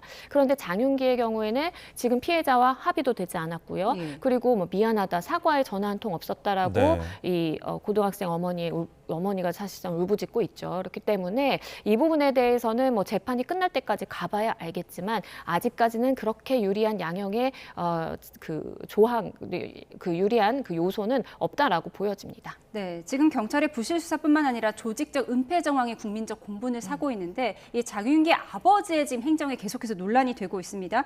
아들 범행한 뒤에 연가 병가를 잇따라 냈다고 해요. 이게 증거 인멸을 위한 시간을 번 것 아니냐 이런 얘기가 나오고 있어요. 그렇죠. 이 부분도 문제가 있어 보입니다. 물론 아버지가 본인의 이제 아들의 증거 인멸을 한 부분에 대해서는 친족 특례에 따라서 처벌받지는 않지만 하지만 경찰 신분이고 감찰을 통해서 충분히 징계는 내려질 수 있는 상황이거든요. 네. 우리가 병가라든지 공가제도가 존재하긴 하지만 이것을 실제 목적에 맞게 내서 사용을 했는지도 하나의 판단 기준이 될 수가 있습니다. 내가 아프지도 않은데 이렇게 병가라고 제출을 해서 실제는 증거인멸 행위를 했다라고 하면 어떻게 보면 허위 병가를 냈다라고 볼 수가 있겠고 이건 복무 규정 위반입니다. 그래서 징계 사유를 판단할 때 이러한 증거인멸 행위를 했다 아니면 증거인멸 교사를 했다라든지 여러 가지의 정황들이 뭐 근거가 될 수 있겠지만 이렇게 긴급하게 내가 좀 쉬어야 되겠다라고 해서 아니면 병가를 써서 증거인멸한 행위 자체는 징계 요소를 하나 더 높이는 중징계의 가능성을 높인다라고 봐야 되겠습니다. 네. 그리고 오늘 피해자 유족 측이 이제 사형 선고 촉구 회견을 하면서 비판한 부분이 있는데, 그러니까 그 피해자의 옷과 신발, 그러니까 유품들이 모두 폐기가 됐다는 거예요. 근데 이게 보통 유족 동의 없이 폐기가 되는 경우가 있습니까? 그러니까 이 부분은 좀 사실관계 확인을 해봐야 되는데요. 유품이 사실상의 보관이 어려운 정도에 미쳐서 이것을 폐기 조치를 할 수밖에 없었던 것인지, 아니면 충분히 유품으로서 이제 유족들에게 제공될 수 있는 그런 상황임에도 불구하고 폐기를 한 것인지를 좀 판단을 해봐야 됩니다. 네. 간혹 범행 장소에서 이제 범행이 어쨌든 발생한 부분이기 때문에 이것을 어떻게 수습해서 유족에게 전달하기 어려운 상태인 경우도 있어요. 그러니까 그런 경우에는 어쩔 수 없이 폐기를 하는 것이 맞거든요. 근데 다만 유품으로 사실상의 이제 어떤 옷가지들이라든지 이런 것들이 마련이 되어 있었음에도 불구하고 이것들을 정당한 근거 없이 폐기를 했다라고 한다면 우리가 형사소송법상에 사실 증거는 보존되어야 된다. 그리고 필요가 없다라면 환부되어야 된다라는 이 대원칙에도 어긋난다라고 볼 수도 있겠고 또 몰수 대상이 아닌 피해자 물건의 경우에는 권리자에게 돌려줘야 된다라는 범죄 수사 규칙도 있습니다. 근데 그것에 이제 위반이 될 수가 있기 때문에 이 부분에 대한 사실관계도 반드시 판단이 되어야 된다라고 보입니다. 네, 지금 증거가 없어진 이 문제들이 굉장히 심각한데 장윤기가 범행 당시 사용했던 휴대전화뿐만 아니라 또 학창 시절 사용하던 휴대전화까지 아버지가 소각해서 없애버렸다는 거예요. 이 모든 것이 증거가 될 수 있는 부분이잖아요. 그렇죠. 지금 재판 상황을 봤을 때에는 장윤기에게 강간등살인 적용되는 데에는 무리가 없을 정도의 정황 증거가 수집됐다라고 볼 여지도 있겠습니다. 근데 다만 당시에 사용하던 휴대전화에는 이 범죄 말고도 다른 혹시나 여죄가 있는 것을 밝혀낼 수 있는 가능성이 있을 수도 있겠고, 아니면 지금 이 사건으로도 기소가 됐지만 외국인 여성에 대한 성폭행 감금에 대한 것도 함께 기소가 됐거든요. 예. 근데 그 부분에 대한 어떠한 결정적인 증거라든지 추가 증거가 있을 수가 있어요. 근데 이것은 지금 버렸다라고 지금 이야기를 하고 있는 상황이라서 검찰이 이거를 찾기 위해서 노력은 계속하고 있고, 네. 다만 학창 시절에 썼던 것은 이 범죄와는 조금의 관련성은 없을 수도 있어요. 다만 정황 증거가 될 수 있는데 그런 부분이 경찰이 초동 수사에서 조금 실패한 부분이 있으면서 아버지의 손에 들어갔고 결국 소각이 된 부분에 대해서는 증거의 대원칙상, 증거 보전의 원칙에서는 굉장히 경찰이 실기했다라고 볼 수밖에 없습니다. 네, 장윤기 아버지는 개인정보 때문에 없앴다 이렇게 지금 해명을 한다고 하더라고요. 그런데 이제 경찰인 본인이 이제 현재 경찰인 아버지의 이런 이야기를 그대로 좀 믿기는 어려워 보이고요. 개인정보라는 것이 이것이 어떠한 압수물 상태도 아니고 집안에 그냥 널려져 있는 그런 상황이었습니다. 예. 그렇다면 그것이 개인정보 유출의 가능성은 상당히 낮다라고 봐야 되는 것인데 이렇게 했다라는 것 자체, 그리고 굉장히 빨리 이것을 소각했다라는 것 자체가 혹시나 나중에 어떠한 추가 증거로 수집된다라든지 아니면 이렇게 하지 않으면 범죄 혐의가 더 커질 것을 우려해서 이런 행위를 했다라고 볼 수밖에 없는 측면이 있습니다. 알겠습니다. 오늘 장윤기 사건 2차 공판에 새롭게 나온 내용들을 양지민 변호사와 함께 짚어봤습니다. 고맙습니다. 고맙습니다. 감사합니다.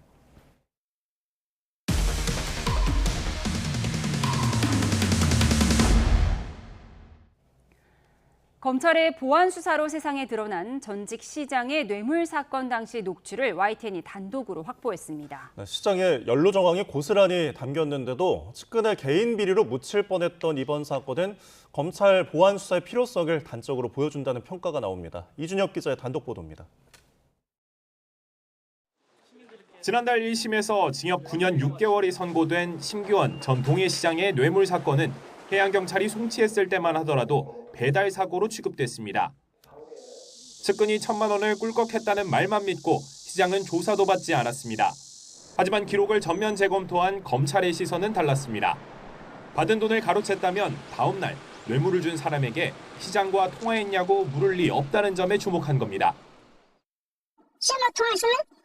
아니 아직 안 하셨구나. 내 문자를 보냈는데 아직 안 읽었네.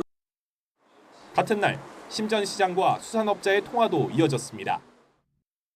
대표님. 예 선생님. 예, 문자를 늦게 봐가지고. 어저께 말씀하셨던 거. 예. 그거 언제쯤 준비해야 됩니까? 제가 갔다 와서. 보안 수사에 나선 검찰은 결국 돈을 받은 몸통이 시장이라는 자백을 받아냈습니다. 액수도 1,000만 원이 아니라 이른바 저수지 역할을 하는 업체를 통해 받은 것까지 모두 11억 6천만 원에 다다른다는 사실을 확인했습니다. 경찰이 어떤 부실하게 수사하거나 사건을 암장시키더라도 그것에 대해 이의를 제기하거나 항의할 수 있는 피해자가 없습니다. 보안 수사가 그 실체 규명에 얼마나 본질적이고 필수적인 장치인지를 여실하게 드러낸 것입니다. 기록 속 스모킹건을 깨운 셈인데 향후 여당이 추진하는 대로 보안 수사권은 완전히 사라지고 보안 수사 요구권만을 부여한다면 앞으로는 기대하기 어려운 장면입니다. 특히 최근 장윤기 사건처럼 수사기관이 고의로 증거인멸에 나서거나 경찰이 피의자에게 유리한 자백 조서를 빠뜨린 채 구속영장을 신청한 사례의 경우 기록을 직접 검증할 수사권 없이 요구만으론 판단을 뒤집기 어렵다는 게 검찰 내부의 중론입니다. 부실 수사를 걸러내는 보안 수사의 순기능이 현장에서 계속 입증되는 가운데 제도의 존폐를 둘러싼 논란은 더욱 뜨거워질 전망입니다. YTN 이준엽입니다. 대전 유성경찰서는 음주 상태로 경찰의 정차 지시를 무시한 채 위험 운전을 한 혐의로 30대 A씨를 불구속 상태로 검찰에 넘겼다고 밝혔습니다. A씨는 지난 5월 7일 밤 11시 23분쯤 대전 유성구의 한 도로에서 경찰의 정지 명령에도 순찰차를 추월하는 등 술을 마신 상태로 위험 운전을 한 혐의를 받고 있습니다. 경찰은 중앙선을 침범하는 차를 발견하고 추격한 끝에 A씨를 검거했습니다. 무섬노 발언이 일배식 표현이 아니냐 이런 논란이 있었는데요. 경기도 교육청이 논란에 휩싸인 걸그룹 리샌드 멤버 원희의 출연 영상을 공식 유튜브 채널에서 일부 공개로 전환했습니다. 경기도 교육청 공식 유튜브 채널 동영상 페이지에서 원희가 출연한 영상은 최초 전체 공개로 동영상 페이지에서 바로 볼 수 있었는데 지금은 재생 목록을 눌러야만 볼 수 있는 방식으로 바뀐 겁니다. 이에 대해 경기도 교육청은 무언가를 감추기 위한 의도는 없었다면서 서희초 순직교사 3주기 추모 기간에 맞춰 추모 의미를 담아 연예인 관련 영상이나 축하 분위기 등은 자제하자는 움직임이라고 해명했습니다.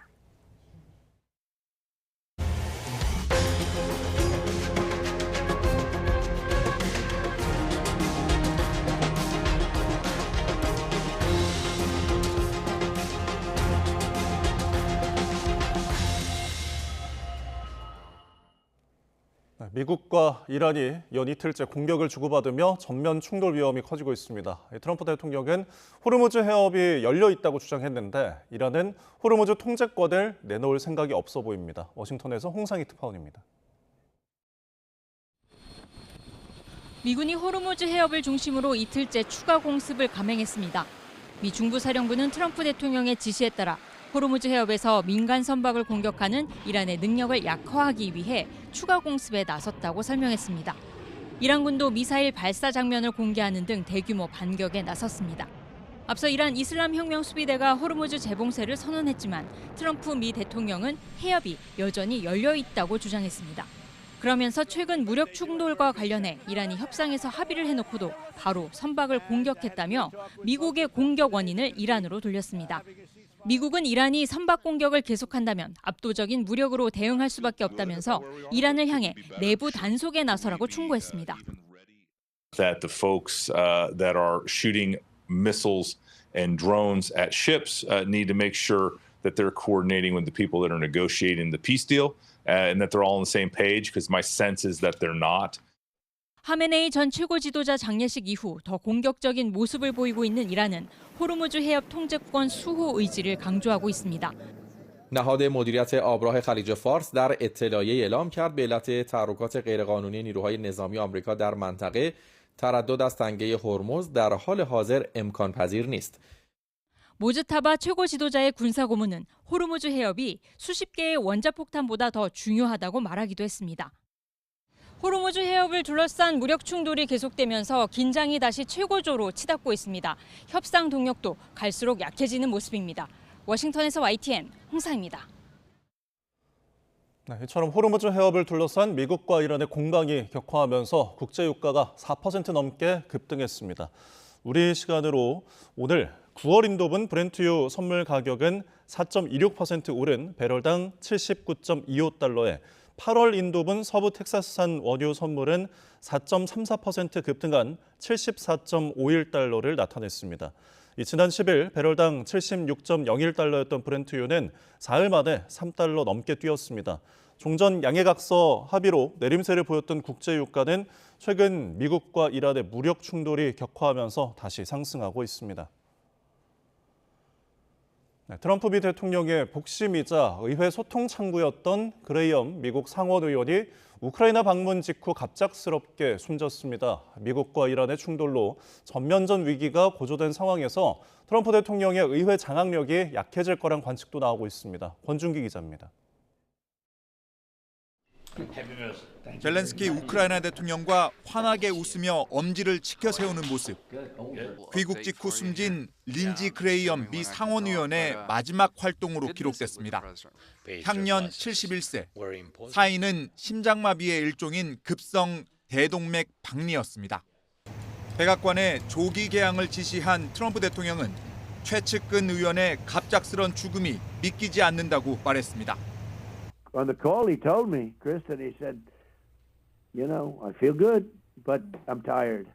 공화당 내 대표적 매파로 외교 정책에 막강한 영향력을 발휘하던 그레이엄 의원. 미 의회 내 전쟁 반대 여론을 잠재우던 거물 정치인의 사망에 네타냐후 이스라엘 총리는 상심을 감추지 못했습니다. In Israel, it's grief. In Iran, it's celebration because Lindsay never confuse good and evil. 그레이엄 의원의 부재로 트럼프의 의회 장악력이 약해지고 중동 전쟁에 대한 여론 방어에도 차질이 불가피할 거란 전망이 나오고 있습니다. 미국 민주당은 다만 고인의 마지막 역점 사업이었던 우크라이나 지원과 러시아 제재 법안은 초당적으로 통과시키겠다고 약속했습니다. YTN 권준기입니다. 태국 방콕의 유명 술집에서 큰 불이 나 현재까지 최소 27명이 숨졌습니다. 현지 당국은 폭발음과 함께 순식간에 검은 연기가 가득 차 인명피해가 컸다고 전했습니다. 정유신 기자입니다. 어두운 밤 건물에서 붉은 화염이 무섭게 뿜어져 나옵니다. 검은 연기가 하늘로 치솟고 급히 탈출하려는 사람들로 주변은 아수라장이 됐습니다. 현지 시간 12일 밤 태국 방콕 북부에 있는 유명 술집에서 불이 났습니다. 소방당국이 출동해 1시간 30분 만에 불길을 잡았지만 인명피해가 컸습니다. 현재까지 20여 명이 숨지고 10여 명이 인근 병원으로 옮겨졌습니다. 술집 내부는 새까맣게 그을리고 현장 페인트가 벗겨질 정도로 불길이 거셌다고 목격자들이 전했습니다. 현지 당국은 공연 중이던 술집에서 폭발음과 함께 순식간에 검은 연기가 찼다는 목격담을 토대로 화재 원인을 조사하고 있습니다. Things happened very quickly, and there was blasting, and everybody tried to flee themselves from the smokes and the flame. 사망자 대부분은 불길을 피해 건물 뒤편 화장실에 숨었다가 변을 당한 것으로 파악됐습니다.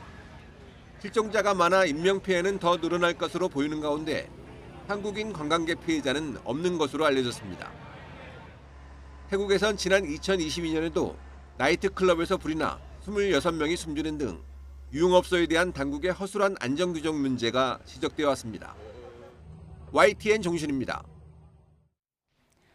미국 증시를 뜨겁게 달구고 있는 AI 열풍 이면에는 올해에만 수백조 원의 빚을 끌어다 쓴 빅테크 기업들의 천문학적인 투자 비용이 숨어 있습니다.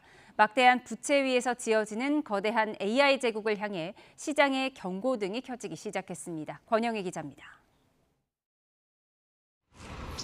세계 최대 클라우드 기업 아마존이 최근 37조 원 규모 회사채를 찍어냈습니다. 올해 들어서만 두 번째 대규모 빚내기입니다. 투자자들 반응은 싸늘했고 불과 석 달 전보다 청약 경쟁률이 반토막 났습니다. 데이터 센터에 들어가는 AI 서버의 수명은 고작 3년 안팎입니다. 게다가 막대한 열을 식힐 냉각 장치와 전력망 구축 비용까지 기하급수적으로 치솟고 있습니다. 자체적으로 벌어들이는 현금만으로는 이 천문학적인 투자금을 감당할 수 없는 수준에 이른 겁니다. 결국 올해 빅테크 6곳이 발행한 채권만 274조 원으로 미국 전체 채권 시장의 15%를 집어삼켰습니다. 무리한 AI 인프라 투자는 부메랑이 됐고 안정적인 수익을 내던 오라클은 비용 부담을 이기지 못해 신용 등급이 정크본드 직전까지 떨어졌습니다. Well, I suppose a bubble is not really a binary affair. It's a question of are there degrees of exuberance in this sector? And I'd say the answer to that is absolutely yes. 전문가들은 AI가 가져다주는 실적 깜짝 쇼는 막바지에 달했다고 경고합니다. 눈높이가 한껏 높아진 시장은 이제 빌린 돈을 갚을 진짜 수익 능력을 묻고 있습니다. 생존을 위한 각자 도생도 치열해 메타는 비싼 외부 칩 의존도를 낮추기 위해 당장 9월부터 자체 AI 칩 양산에 돌입하며 비용 절감에 사활을 걸었습니다. It's about being really driven by where the value sits, where the organizational change can exist and making difficult decisions to invest in the right areas and being able to really target value opportunities that you can deliver change from. 과거 인터넷 혁명 당시 수많은 통신망 기업들이 빚더미에 앉으며 쓰러졌고 그 인프라 위에서 지금의 거대 IT 기업들이 탄생했습니다. AI라는 거대한 파도 앞에서 빅테크 기업들 역시 냉혹한 시험대에 올랐습니다. 압도적인 현금 창출력을 증명하는 자만이 살아남는 옥석 가리기가 본격적으로 시작됐습니다. YTN 권영입니다. 최근 두 차례 한국을 방문했지만 일본은 패싱했다는 논란을 빚은 젠슨 황 엔비디아 최고 경영자가 이번엔 일본을 방문합니다. 창업 초기 엔비디아에 투자했던 일본 게임사 세가와의 30년 협력 관계를 기념하는 행사에 참석하기 위해서입니다. 엔비디아 지포스 재팬의 X에 따르면 황 CEO는 오는 15일 도쿄 아키하라바에서 열리는 엔비디아와 세가의 파트너십 30주년 기념 행사에 참석해 차세대 PC용 AI 칩 RTX 스파크를 직접 소개할 예정입니다. 미국과 이란의 교전이 다시 격화하는 가운데 트럼프 미 대통령은 자신의 지지율이 59%를 기록했다는 황당한 주장을 펼쳤습니다. 트럼프 대통령은 우리 시간 오늘 오전 자신의 SNS에 지지율은 59%이고 기름값은 내려가고 있다고 적었습니다. 하지만 이코노미스트 등이 집계한 최근 트럼프 대통령에 대한 긍정평가는 37에서 40%에 그친 반면 부정평가는 59%를 기록했습니다. 트럼프가 지지율이라고 제시한 수치와 실제 부정평가가 거의 일치했습니다. 오늘도 찌는 듯한 더위가 이어졌습니다. 특히 영남을 중심으로 기온이 크게 올랐는데요. 경북 영덕이 37.1도, 대구는 35.1도까지 올랐습니다. 그 밖의 지역에서도 대부분 30도를 웃돌았고요. 습도로 인해서 체감온도는 더 높았습니다. 내일도 무더운 날씨는 계속되겠습니다. 전국 곳곳에 열대야주의보가 내려진 가운데 서울과 강릉이 26도, 포항은 27도 등 곳곳에서 열대야가 나타나겠고요.